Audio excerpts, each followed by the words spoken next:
हल्दी घाटी का युद्ध 1576 में महाराणा प्रताप और अकबर के बीच लड़ा गया। यह कहानी भारतीय इतिहास के सबसे वीरता भरी गाथाओं में से एक है।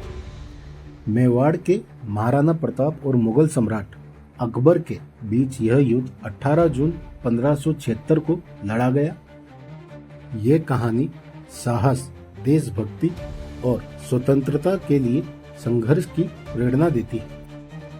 अकबर ने पूरे भारत पर अपनी हुकूमत कायम कर ली थी, लेकिन मेवाड़ के महाराणा प्रताप ने कभी उसकी अधीनता स्वीकार नहीं की। अकबर ने कई बार महाराणा प्रताप को संदेश भेजा कि वे मुगलों के साथ संधि कर लें, लेकिन महाराणा ने स्वतंत्रता के लिए हर बार मना कर दिया। आखिरकार अकबर ने मेवाड़ को झुकाने के लिए सेना भेजने का फैसला किया। ये युद्ध अरावली पहाड़ियों की हल्दी घाटी नाम की संकरी घाटी में लड़ा गया था, जो एक कठिन और रणनीतिक स्थान था। महाराणा प्रताप की सेना में करीब 20,000 योद्धा थे। इनमें भील योद्धा और उनके वफादार घोड़सवार शामिल थे। उनके पास सीमित संसाधन थे, लेकिन हौसला और जुनून भरपूर था। अकबर ने इस युद्ध के लिए अपने प्रमुख सेनापति राजा मानसिंह को 80,000 सैनिकों की विशाल सेना के साथ भेजा था। महाराणा प्रताप का प्रिय घोड़ा चेतक इस युद्ध का नायक था।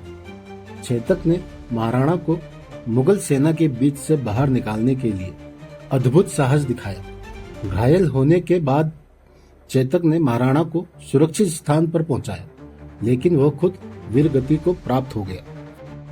महाराणा की सेना में शामिल भील योद्धाओं ने धनुष बाण से मुगल सेना को कड़ी चुनौती दी। वे अपने जंगलों में युद्ध के लिए तैयार थे और छोटी छोटी टुकड़ियों में हमला कर दुश्मनों को हैरान कर रहे थे।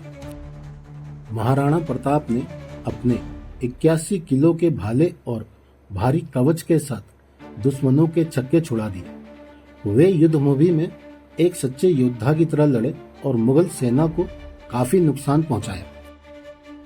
ये युद्ध किसी एक पक्ष की जीत या हार के साथ समाप्त नहीं हुआ। महाराणा प्रताप ने अंतिम समय तक अपनी स्वतंत्रता को बनाए रखा। हल्दी घाटी का युद्ध भारतीय स्वतंत्रता संग्राम की पहली लड़ाई मानी जाती है, क्योंकि यह संघर्ष स्वतंत्रता और स्वाभिमान के लिए लड़ा गया था। एक योद्धा ने अपनी मातृभूमि की रक्षा के लिए एक विशाल मुगल साम्राज्य से लोहा लिया था। यह कहानी महाराणा प्रताप और उनके प्रिय घोड़े चेतक की थी। महाराणा प्रताप का साहस हमें यह सिखाता है, स्वतंत्रता और स्वाभिमान के लिए कभी हार नहीं माननी चाहिए। उनका नाम आज भी भारतीय इतिहास में अमर है। अगर ये वीडियो आपको पसंद आई है और आगे भी ऐसे ही कहानी आप सुनना चाहते हैं, तो please do like and subscribe.